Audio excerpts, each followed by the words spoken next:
Afternoon. You guys are awfully quiet. Thank you. Just like everybody else who's come up and will come up, I think every coach is going to talk about how excited they are about the season. We are too. We're excited about a lot of things.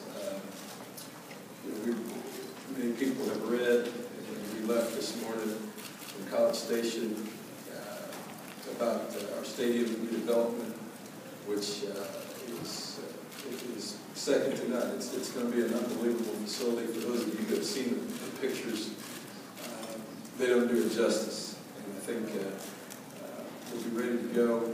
Everything that we've been told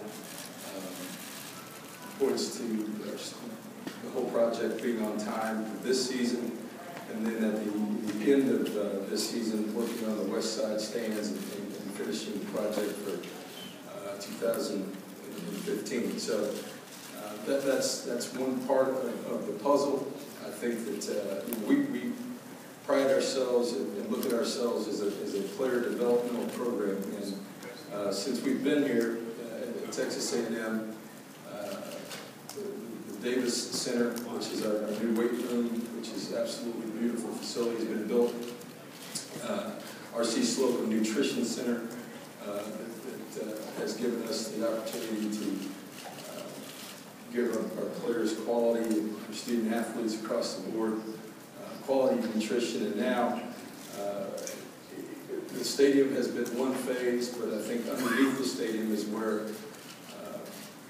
our student athletes currently and future prospects have really started to notice, with the addition of new locker rooms, a new athletic training facility, new meeting rooms, things that bring us up to par and really set us aside, I think, from where we were facility-wise, and really put us on a level playing field with the best programs in the country. So I think our current players appreciate that. I think that speaks to the commitment that Texas A&M has for our program, and I think future student athletes are recognizing that. And I can't tell you how much we appreciate that as a football staff. It's a little bit of a commercial, but it's a big deal. And I think moving forward and being a part of this league, this being my third year into it, understanding a little bit more about the culture, about the recruiting process, about the facilities, and about the level of play.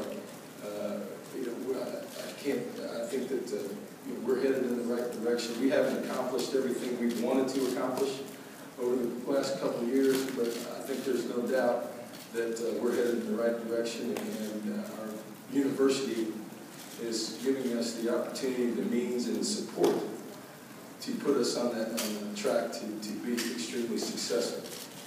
I think offensively, I didn't come here today to tell you who the quarterback was going to be, so we can eliminate those questions. That'll play itself out. I think we're looking at probably a couple of weeks before we play South Carolina when the game started.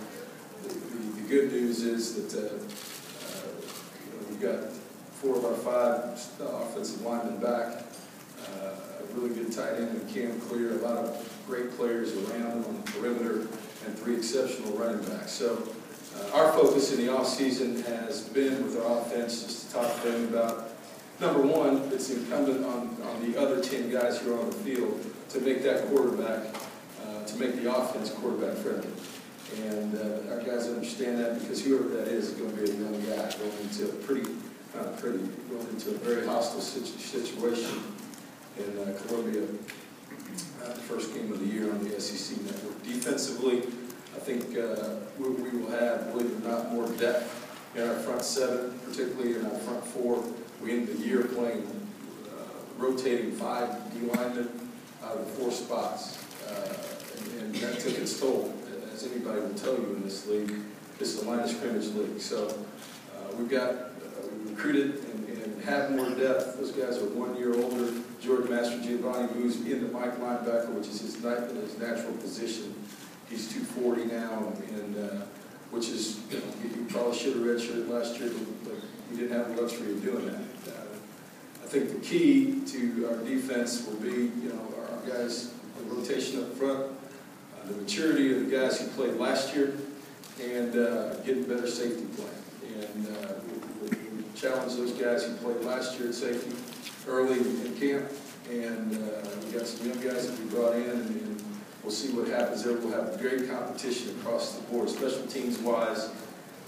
We bring everybody back. And Drew Kaiser brought in today a punter. Some of you guys gave me a brief about that. I wanted to make sure y'all saw him. I hope y'all don't see him a bunch this year. We had a petition last year to get him in the Ray Guy Award because he didn't have a whole lot of opportunities to punt. And he's one of the better players, obviously, in the country, and a real weapon for us when we have to use him. Josh Lambeau earned the field goal kicking rights, place kicking rights last year. And you remember him in the Ole Miss game. You guys didn't even know who he was.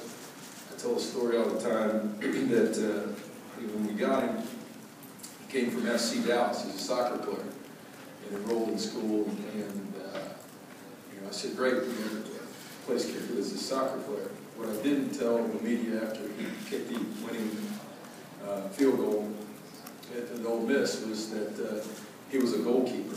So it was a little bit nervous, but he's been very, very good for us. And Taylor Burlett has really been a factor for us, kicking the ball off and, out of the end zone and really starting drives off, not giving people an opportunity to return it. So, we've got pieces in place. We've got to work with. We've got a lot of young guys that we're going to have to integrate and figure out where they fit right away. Obviously, we start with the first game of college football. We're doing the schedule a couple of weeks ago. Our first meeting is July 31st, and our first practice is August 1st. So we're looking forward to it. We're ready to go. Questions?